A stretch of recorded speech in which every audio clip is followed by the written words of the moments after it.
ഇന്നത്തെ വീഡിയോയിലേക്ക് എല്ലാവർക്കും സ്വാഗതം. കടപ്പത്ത് വെച്ച് വെള്ളം ചൂടായിട്ടുണ്ട്. അപ്പം അതിൻ്റെ അകത്തോട്ട് പെരുംജീരകവും കറുകപ്പട്ടയും കൂടി ഇടുന്നതാണ്.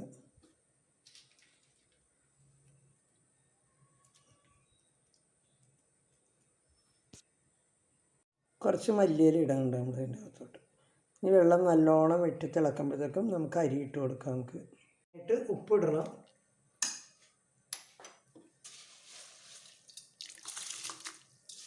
വെജിറ്റബിൾ ബിരിയാണിയാണ് ഉണ്ടാക്കണം. അതിന് ബീൻസ് ഉണ്ട്, പിന്നെ കാബേജ് ഉണ്ട്, ക്യാരറ്റ് ഉണ്ട്, പച്ചമുളക്, ക്യാപ്സിക്കം, ഗ്രീൻ പീസ്, ഉരുളക്കിഴങ്ങ്, കോളിഫ്ലവർ, ഇത്രയും കൂട്ടമാണ് നമ്മൾ എടുത്ത് വെച്ചേക്കണം. അപ്പം നമ്മൾ അരി അടപ്പത്തിടാൻ കൂടിയാണ്.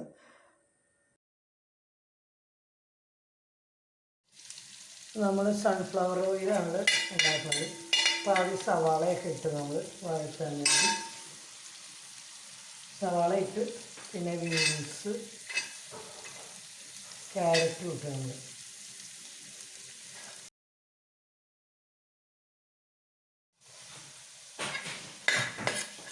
ഇതിൻ്റെ നടുക്കൂടെ നമുക്ക് ഉള്ളി, വെളുത്തുള്ളി, ഇഞ്ചി കൂടിയുള്ള പേസ്റ്റ്, അതിൻ്റെ അകത്ത് പുതിനയിലയും കൂടി അരച്ചെടുക്കും. ഒരു ഫ്ലേവറിന് വേണ്ടി പുതിനയില ഇട്ടുണ്ടാവും.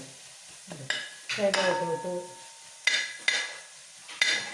അത് നമ്മൾ ഫ്ലേവറിന് വേണ്ടി ഇത്തിരി മഞ്ഞൾപ്പൊടി ഇട്ട് മറ്റേ ഇളക്കിയിട്ട് നമ്മൾ ചോറ് ഇടണതാണ് അതിൻ്റെ അകത്തോട്ട്.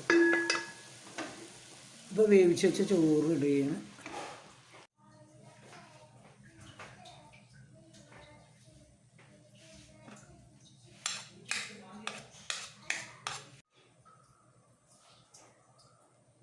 ഒരു ടേസ്റ്റിന് വേണ്ടി ഞാൻ ഇത്തിരി നെയ്യ് പറ്റുന്നുണ്ട് എല്ലായിടത്തും.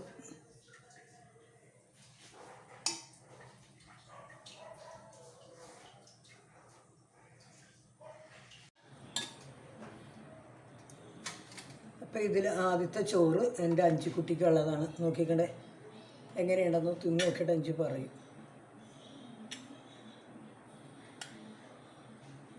ഉണ്ട് മോളെ, നോക്കട്ടെ. കൊള്ളാമോ? കൊള്ളാം. അപ്പം 5 അപ്പോൾ ആദ്യം ഒന്ന് തിന്ന് നോക്കണേണ്. ഓഫീസിൽ പോകാൻ വേണ്ടിയാണ്. അപ്പോൾ ഒന്ന് ടേസ്റ്റ് ചെയ്യാമെന്നും പറഞ്ഞുകൊണ്ടായിരുന്നു. സാലഡ് ഉണ്ടാക്കിയിട്ടുണ്ട്. അപ്പോൾ സാലഡ് കൂട്ടി അവർ കഴിച്ചോളൂല്ലോ. അപ്പോൾ അത് കാരണം എല്ലാം സാലഡൊക്കെ എല്ലാം സെറ്റാക്കി വെച്ചിട്ടുണ്ട്. വേണമെങ്കിൽ മുട്ട എടുക്കുക. നിങ്ങൾക്ക് മുട്ട വേണ്ട, സാലഡ് മതി എന്ന് പറഞ്ഞു. ഇതിൻ്റെ അകത്തോട്ട് ഇനി തൈരും കൂടി ഒഴിച്ചാൽ മതിയല്ലോ.